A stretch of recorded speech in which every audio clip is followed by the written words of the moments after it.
Hello, हाय, नमस्कार. कसे आहात तुम्ही सर्वजण?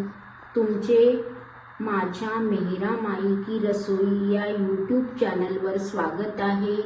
आज आपण बनवणार आहे उपवासाचे गोड लोणचे लिंबाचे. त्यासाठी लागणारे साहित्य: लिंबू, शिजवलेले लिंब, मीठ, जिरेपूड पाहिजे, पण माझ्याजवळ जिरेपूड अवेलेबल नसल्याच्याने मी जिरे वापरत आहे, आणि तिखट, साखर. लोणच्यासाठी आपल्याला असे पिवळेच लिंब लागणार आहेत. असे पिवळे लिंब लागणार आहेत, हिरवे नाही पाहिजे. आणि लिंबावरती असे डाग वगैरे पण नको, फ्रेश लिंबू पाहिजे आहेत. मी हे लिंबू स्वच्छ पाण्याने धुवून घेतलेले आहे, कापडाने पुसून घेतले. लिंबाला पाणी पण राहता कामा नये. आणि एका लिंबाच्या 8 फोडी केलेल्या आहेत. बिया पूर्ण काढून टाकायच्या आहेत. बिया जर आपण काढल्या नाही तर आपलं लोणचं कडू होणार. त्यासाठी लिंबाच्या फोडीतल्या मी बिया काढून घेतलेल्या आहेत. बघू शकता तुम्ही, काट्याच्या चमच्याने ह्या बिया निघून जातात. तर आपल्याला ज्या मापाने आपण फोडी घेतलेल्या आहेत त्या मापानेच आपल्याला दुप्पट साखर घ्यायची आहे. 20% फोडी आपण कुकरमध्ये 2 शिट्टीवर शिजवून घेणार आहे, आणि 75 फोडी आपल्या 75% फोडी आपल्या तशाच राहणार आहेत. 75% फोडी इथे शिल्लक ठेवलेल्या आहेत, आणि ज्या आपल्याला 2 शिट्टीवर शिजवून घ्यायच्या आहेत त्या फोडी आपण या भांड्यात ठेवलेल्या आहेत. आता हे भांडं मी कुकरला शिजवायला ठेवते. पाणी टाकायचं नाही आहे, झाकण ठेवायचं आहे. भांड्यावर झाकण ठेवायचे आहे आणि कुकरला झाकण लावू.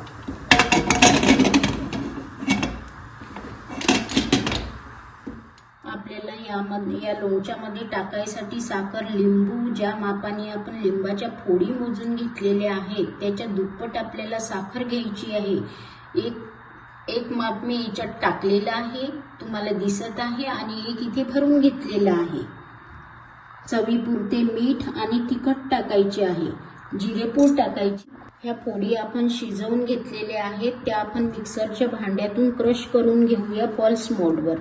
तर मी जिरे याच्यात टाकत आहे आणि हे लिंबू मिक्सरवर फिरून घेईल.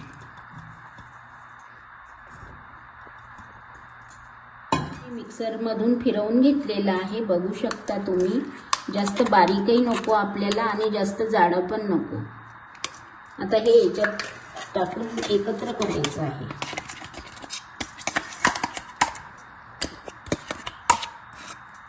हा, तिखट टाकते मी.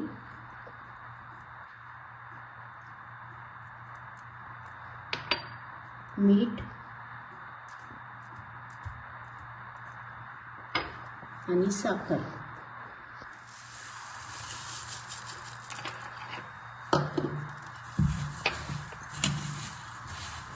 सर्व एकत्र करून घ्यायचं आहे आपल्याला.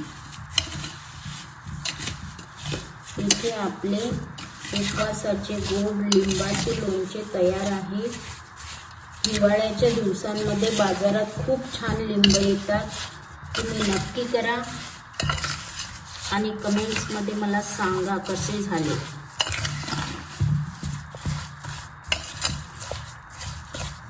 चार 5 दिवसात हे लोणचे खायला तयार होतात.